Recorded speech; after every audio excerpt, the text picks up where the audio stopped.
हे guys welcome back to Deepak local एयर मोर आउ गोटे ब्लॉग्स को सुस्वागत। आज जापर आज हूँ विजया दशमी।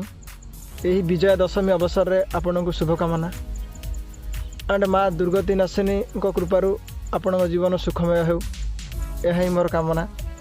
कहुए यही दशहरा दिन माँ दुर्गति नाशिनी को 10टी फल ता सहित ओं विजया जय नम यही मंत्र उच्चारण कले चाकरी बहुत उन्नति मिले। से जहाँ भी हो आज गोटे मजादार भिडियो मुझे आपको देखी।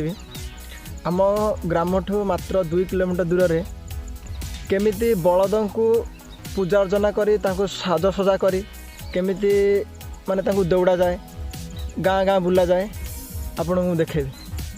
ताहले एबे आम जीवा आ देखिया देखुन तो केते गुड़ाए काशतंडी फुल केमिति फुटी मु देखुची आपन को।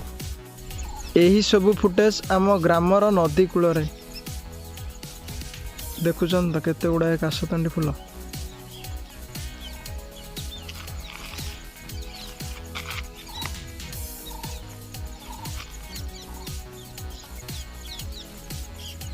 ताहले एबे मु राइड आरंभ करुची।